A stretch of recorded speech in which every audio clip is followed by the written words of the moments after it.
Salut Booktube! Je vous retrouve aujourd'hui pour une vidéo assez importante pour moi puisque je vais vous parler du challenge que j'organise cet été, le challenge qui s'appelle les classiques de l'été.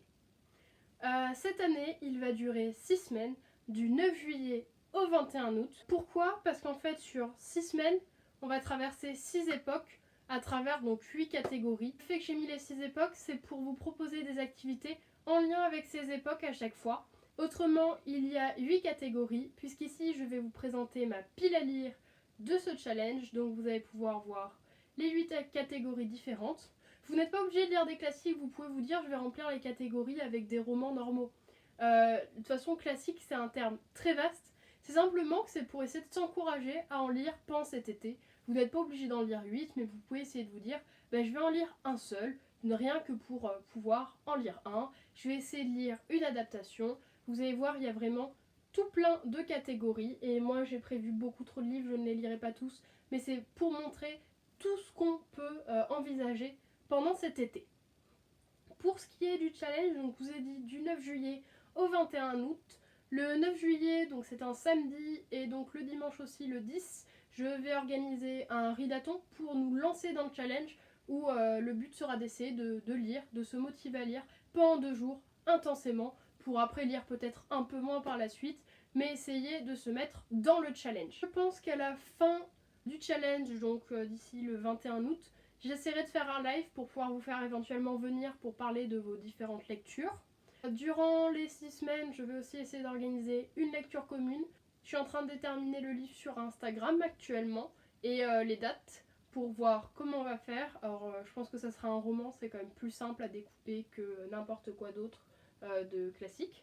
Les différentes activités, vous les découvrirez au fur et à mesure, mais il y en aura une pour la semaine et vers le milieu de la semaine, je pense les mercredis, il y aura aussi une petite activité bonus beaucoup plus rapide avec un petit jeu pour que vous puissiez vous divertir, même si vous ne participez pas au challenge. Vous verrez, ce sera des petits jeux très sympathiques. Tout se passera sur Instagram par contre. Je vais aussi voir pour faire un live avec Arthur du compte L'Ado Accro au Livre sur Instagram, puisqu'il s'est mis à lire beaucoup de classiques récemment et je me dis que ça pourrait être sympa de discuter avec lui. Alors c'est encore en cours, donc vous verrez bien si ça se fera ou pas. Je pense que oui, mais je ne sais pas encore dans quelles conditions. Et je vous proposerai aussi normalement une petite visite guidée de l'exposition Sacré Classique proposée à la BFM de Limoges depuis mars-avril et jusqu'à la fin du mois d'août. Donc vous aurez encore l'occasion d'y aller si jamais vous avez besoin, et sinon si vous habitez trop loin, vous aurez une petite visite virtuelle grâce à une vidéo. Voilà, je crois que c'est à peu près tout ce qu'il va y avoir pendant le challenge, donc on va passer aux différentes catégories et à ma pile à lire.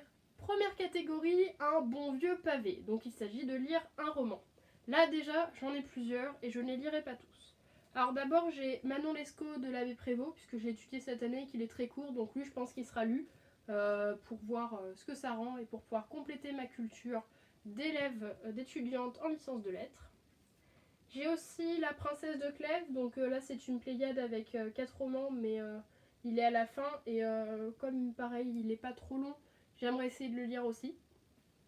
Plus long cette fois-ci, et là je suis pas sûre de le lire, mais j'ai Don Quichotte que j'aimerais beaucoup lire de Cervantes.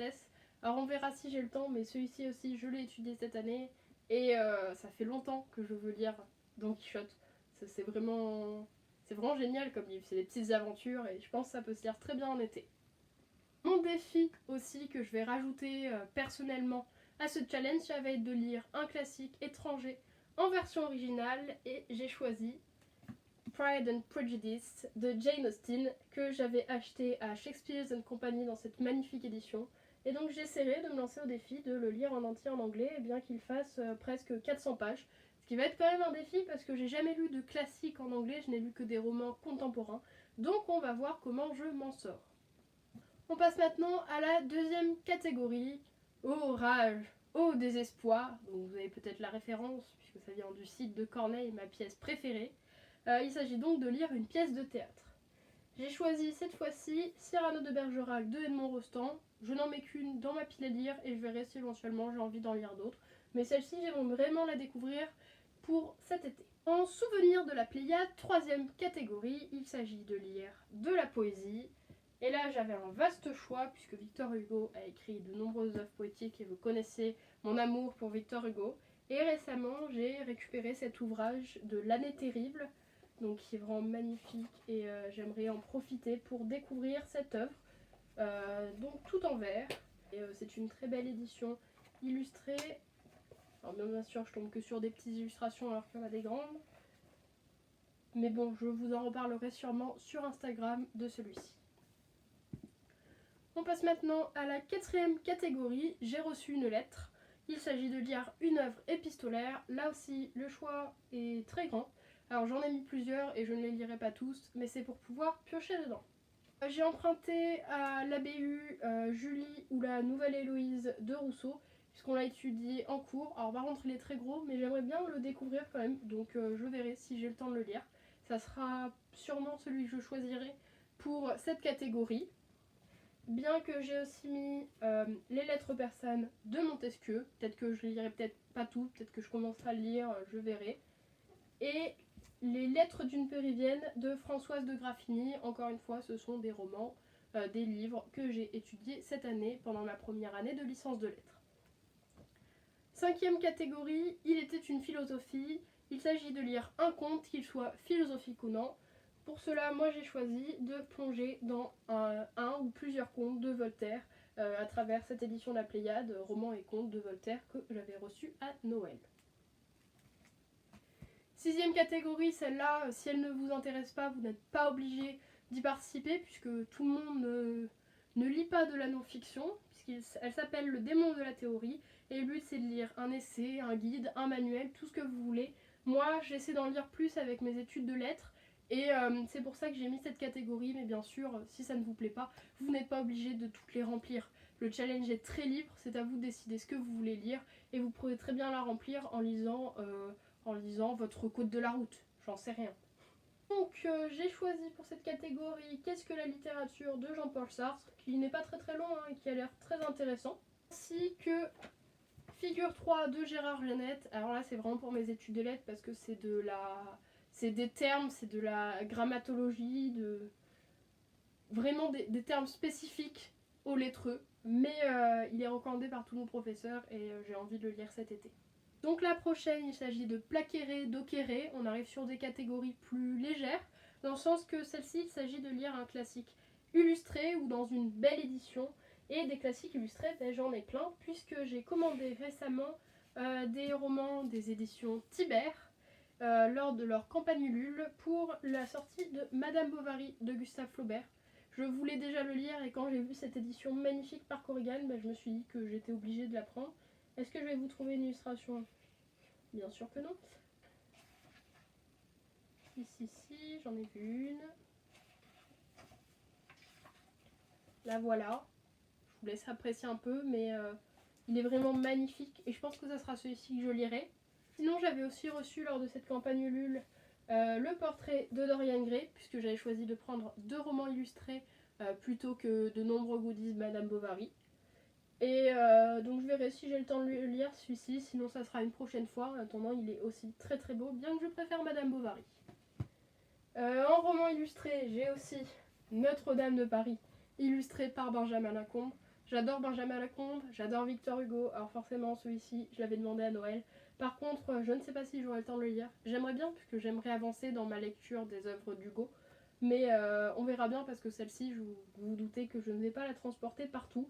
Elle est assez lourde et après je pourrais toujours le lire sous forme de roman sinon et regarder les images de temps en temps. Enfin, dernière catégorie, je l'ai intitulée Réinventer le classique. Le but est ici de lire des adaptations, que ce soit en manga, en BD, ou vous pouvez aussi regarder des films. Alors moi je ne sais pas si j'aurai l'occasion de regarder des films, mais si je peux vous en conseiller un, le film Illusion perdue qui est sorti cette année, donc Illusion perdue de Balzac. Il est vraiment magnifique et si vous avez l'occasion de le regarder, je vous le conseille vivement. Moi dans cette catégorie j'ai mis donc des BD et des mangas. Je pense que je les lirai tous puisque j'en ai que 3 et ça se lit assez vite. J'ai une adaptation des Misérables. Alors ce sont les 2 premiers livres, donc Cosette et Fantine en bande dessinée. Et j'ai aussi une adaptation des Misérables, cette fois-ci l'œuvre entière en manga chez Nobinobi. Elle existe aussi dans une autre collection, Kurokawa peut-être.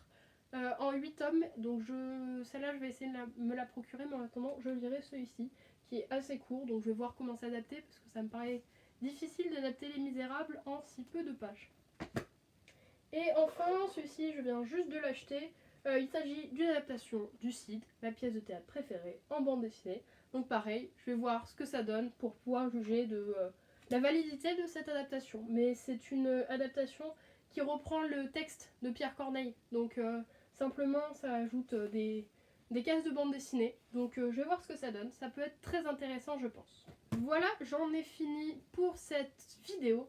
Vous l'aurez vu, ma pile à lire est très conséquente et je sais très bien que je ne lirai pas tout ça puisque je veux aussi lire des romans contemporains ainsi que des mangas, des bandes dessinées. Ma liste de lecture pour cet été est vraiment très longue, donc je n'aurai pas le temps de tout lire. Mais ça me permet de piocher dans cette liste pour essayer d'en lire au moins un par catégorie, puisque c'est quand même moi qui organise ce challenge. De toute façon, je veux lire des classiques pour mes études de lettres, donc je verrai lesquels me tentent le plus et lesquels je lirai. Pour ce qui est du challenge, n'hésitez pas à venir me suivre sur Instagram, je vous mettrai le lien vers mon compte en description, ainsi que toutes les informations. C'est là-bas que ça va se passer, donc vraiment si vous voulez participer ou même juste partager le challenge pour pouvoir encourager ce que je propose, n'hésitez pas, je vous remercie d'avance. En tout cas, merci à vous d'avoir suivi cette vidéo et à bientôt!